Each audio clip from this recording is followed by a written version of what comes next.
Even though I walk through the valley of the shadow of death, I will fear no evil, for you are with me. Your rod and your staff, they comfort me. You prepare a table before me in the presence of my enemies. You anoint my head with oil. My cup overflows. Surely goodness and love will follow me all the days of my life, and I will dwell in the house of the Lord forever. So this morning, y'all, was talking to the Lord, right? Just about everything, right? Just being in the hotel that we've been in for almost a year now, and the Lord has been providing, right? God is a provider. He is a man in his word, okay? So I'm very, very grateful to him for that. But I know that this is temporary, right? Like, I know this isn't my permanent home, but at the same time, I don't know when God's going to open that door, right? So I'm just like, you know what, Lord, at this point, like, if this is it, if this is where you want me to be, then this is where you want me to be. As long as you keep providing for me, I don't care, Lord, because you have put a roof over me and my kids' head. We have want for nothing. You know what I'm saying? So if this is it, then baby, this is it. Because like I tell you guys all the time, right, you have to surrender whatever it is that God has promised you back to him, right? You cannot put this in your hands. You cannot focus on the win. You have to be like, all right, Lord, you told me this was going to happen. You promised me this. This is what your word says. Whatever. I'll receive it. I believe it in faith, but I'm giving it back to you. Bring it back around when it's time, right? And I told you guys, no matter what it is that God has promised you, you have to quite literally just like live your life.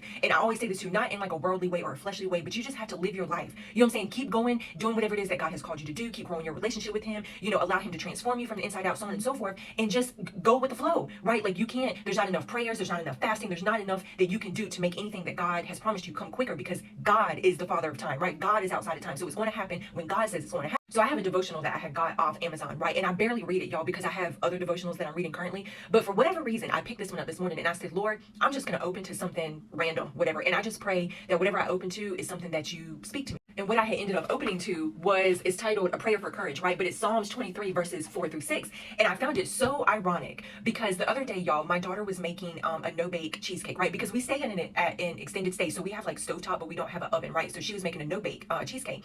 And while she was stirring, I was pouring in like the heavy cream for her, right? And she was like, whoa, she was like, it's coming out so quickly. She's like, it's overflowing, right? And we kind of looked at each other and smiled because so this morning for me to randomly open to that specific prayer of courage or what have you in my devotional that I do not read. I couldn't tell y'all the last time I picked this up and read it, y'all, because like I said, I have other ones that I read. So for me to open this up and then talk to the Lord about it and then randomly open to Psalms 23 verses 4-6, where it specifically talks about my cup overflows, right? It was just, God is just so good. You stirred it faithfully, right? You've endured the mixing, the waiting, the pressure, and now the portion I am pouring into your life will overflow. Not just for you, but for those around you, right? You are tasting the beginning of my goodness after a long season of emptiness. The sweetness that's been missing is returning. You've helped prepare something heavenly, and I'm not finished. What I'm pouring now is not a trickle, it's overflow. And you will know it's for me because it will be too much for you to contain. And that's how God operates too, y'all. That's why he has to prepare you for what it is that he has for you, because it's going to be too much for you to contain. Like, it's just going to be an overflow, not a trickle, an overflow of blessings that God is going to do in your life. And you have to be prepared for this, because if you don't, you're not going to be a good steward of it, and it's going to not be a blessing no more, and you're going to waste it away, right? So God has to prepare you for the blessings that he has.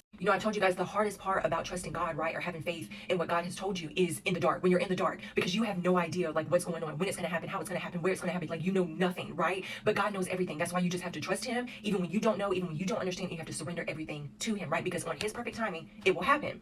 And it reminds me of my testimony when it came to school, y'all. Like, I asked God before I came out here to Washington. I asked the Lord, I was like, Lord, am I going to be going to school for whatever it is that you're going to have me do for my ministry, right? At this point, I still didn't know, okay? But God told me yes. He confirmed for me yes. But I thought it was going to be like right then, so I signed up for school, y'all. I registered. I did everything on my end that I needed to do, right? But I was not able to start. And it was nothing on my fault. It was on the school, right? They wouldn't let me start. So I'm like, okay, well, I guess I heard God wrong. So I let it go. I did not give it another freaking thought, y'all. I just let it go. In January of this year, so like 6-7 months later, right, I get an email from FAFSA, whatever, and they're telling me about like my grants and stuff for school, and I'm like, what are you talking about? So I read the email, and then I call the school, and they're like, yeah, let me look into this. So they look into it, and they're like, oh, we made a mistake. You actually can start school. They made a mistake, right? AKA, it just wasn't God's timing. So God had ordained, he did confirm for me to start school. I didn't hear him wrong. It just was on his timing, not mine. And I'm in school for biblical counseling, so God has a timing for everything, right? And sometimes I know as humans, we want things right now, right? But God, he knows what he's doing, and he knows that the timing that he has set forth for whatever it is that he promised you is perfect. Whatever God speaks shall spring forth, right? Like, this is God. Whatever he wants to happen, whatever he says is going to happen, regardless, period, point blank, okay? So you just have to let it go. Let go and let God. Be still and know that he is God. He will bring it around when it's time, right? But it's not going to trickle in, baby. It's going to be an overflow, okay? And he has to make sure you are prepared to receive that overflow.